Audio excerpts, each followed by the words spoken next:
Funny story. Dog walk romance. Ryan hated mornings. Not disliked, not avoided, straight up hated. To him, mornings were nature's way of punishing humanity. The sun was too bright, the birds were too loud, and his alarm clock had all the charm of a fire drill. If you asked Ryan what his perfect Saturday looked like, he'd paint a very clear picture. Wake up at noon, eat cold pizza straight from the box, and binge movies until my phone dies. Exercise, please. Fresh air, only if Wi-Fi worked outside. Walking the dog, that was basically community service without the orange vest. Unfortunately for Ryan, his mom ran the house like a courtroom, and today, the judge had spoken. She stood at the door, one hand on her hip, the other gripping Max's leash like it was a weapon of justice. Ryan, She said, it's your turn to walk Max. I don't care if you're busy scrolling. The dog needs air. You need movement. Ryan groaned and pulled the blanket over his head like it was a legal defense. Why me? Max has 4 legs, Mom. That's double the number I've got. Shouldn't he be walking me? Max barked from the corner, almost like he was saying, Yeah, listen to the kid. Mom wasn't buying it. Shoes, leash. Out the door. Now. 10 minutes later, Ryan was shuffling down the sidewalk like a zombie in sneakers. Max trotted ahead, tail wagging like he'd just won the lottery, while Ryan muttered, Perfect. I'm babysitting a furry vacuum cleaner with a caffeine addiction. The walk was chaos. Max sniffed every lamppost, mailbox, and suspicious-looking rock. He tried to fight a squirrel, chase a butterfly, and bark at a plastic bag like it was a home intruder. Ryan dragged along behind him, complaining the whole way. Why do dogs sniff everything? Imagine if humans did that. Hey, nice mailbox. Mind if I sniff it? Yeah, we'd all be in jail. Mrs. Henderson, the retired neighbor watering her roses, called out. Ryan, honey, it's good to see you finally taking responsibility. Ryan forced a smile. Oh yeah, Mrs. Henderson. Walking dogs is my passion. Just living the dream. Inside, he was saying. Okay, can you just mind your business? Then came a group of kids on bikes. They zoomed past, laughing. Don't let the dog walk you, dude. One shouted. Ryan muttered under his breath. Thanks, Comedy Central. You'll all be professional clowns someday. Max, however, was loving life. Every trash can was a wonderland. Every tree a new adventure. Ryan was just along for the humiliation tour. And then, just when he thought things couldn't get any worse, something very strange happened. Max stopped dead in his tracks on Maple Street. His tail wagged like a helicopter rotor, his eyes lit up like Christmas. Ryan followed his gaze and froze. There she was. A girl about his age stood by a park bench with a golden retriever. She had bright eyes and beautiful smile, and a way of standing that made the whole park look like it had better lighting. Max barked like crazy and lunged forward, dragging Ryan half a step. Whoa, Max! I'm not an Olympic sprinter. The girl laughed. Looks like your dog really wants to say hi. Ryan's half-asleep brain scrambled for words. Yeah, he's very social. Max loves meeting new dogs. He's basically a dog diplomat. As soon as it left his mouth, Ryan wanted to collapse into the bushes. Dog diplomat? What was he even saying? But Sophie giggled. And suddenly, Ryan didn't feel like the dumbest person alive.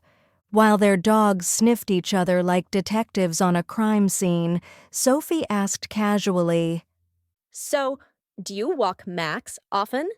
The honest answer should be, Never. but the answer Ryan gave, All the time. In fact, I kind of know a lot about dog walking. You could say I'm an expert. In that moment, Ryan convinced himself it was the right move. Girls like guys who care about animals. He thought. If I sound like a dog person, maybe she'll actually think I'm responsible. Or at least not a total couch potato. Of course, deep down he knew he was making it up, but if it earned him one more smile from Sophie, it was worth the gamble. Sophie raised her eyebrows. An expert? That's impressive. I'm still figuring Daisy out. Ryan nodded like a seasoned professional, even though his inner voice was screaming, Stop talking now! but somehow his mouth kept going. Yeah, the trick is confidence. Dogs respect that. You gotta project authority.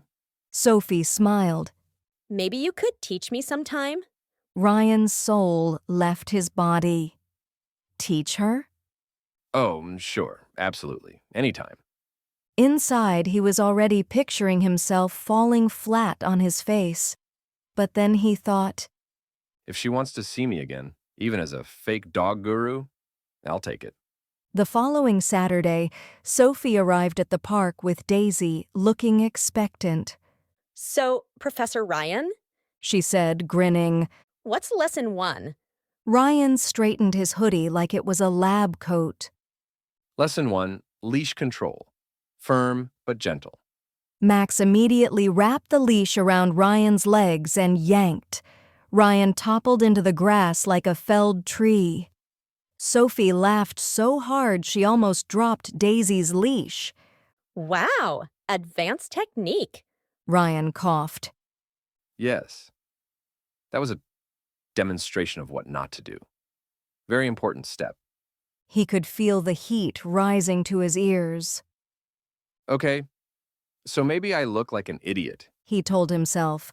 but hey, she's laughing. If Sophie's laughing, then maybe I'm not totally losing here. He then invented more methods on the spot. The double loop technique ended with him tied to a tree. The synchronized stride. Max sprinted forward. Daisy refused to move. Ryan stretched in the middle like a human bungee cord. The Zen walking method. Ryan sat cross-legged, claiming calm energy would control the dogs. Max immediately jumped on him and licked his face like peanut butter. By now, a small audience of strangers had gathered, some even clapping. Ryan, the self-declared expert, was now the park's headline entertainment. But strangely enough, Ryan didn't care about the crowd. As long as Sophie keeps laughing, He thought. I'll keep making a fool of myself. Sophie was doubled over with laughter, wiping tears from her eyes. You're unbelievable. Ryan groaned. Thank you, I think. The next morning, history was made. Ryan was up before 9 a.m. Not only that, he was dressed, shoes tied, hair brushed, leash in hand. Mom, He called. where's Max's water bottle? Gotta keep the champ hydrated. His mom stared at him like he'd grown a second head.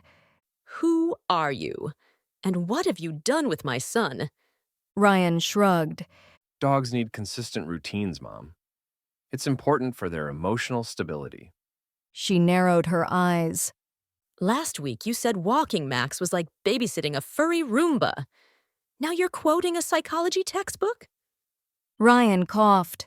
That was before I discovered the true art of dog walking. Max barked like he was in on the joke. Mom smirked. This sudden enthusiasm wouldn't have anything to do with a certain girl at the park, would it? Ryan almost dropped the leash. What? Mom, don't be ridiculous. This is about canine health, okay? Science. Max barked again, tail wagging, exposing the truth. Mom raised her mug. Sure, scientist.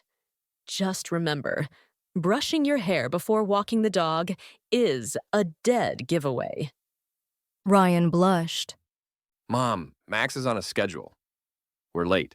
He bolted out the door before she could say another word. Sure enough, Sophie was at the park with Daisy. Back already? She teased. I thought the great dog diplomat only worked weekends. Ryan grinned. Diplomats are always on call. They walked side by side, dogs trotting happily ahead. This time, Ryan dropped the act. He told her about his failed Zen method, about the kids on bikes making fun of him, about his mom catching him brushing his hair. Sophie laughed so hard she had to stop walking. For once, Ryan didn't feel embarrassed. He liked being the reason Sophie laughed. Maybe that's the real win. He thought. Not pretending to be some dog expert, just making her enjoy the walk. As the sun climbed higher, Ryan realized he wasn't counting the minutes, wasn't complaining, wasn't wishing he were in bed. He was actually enjoying himself.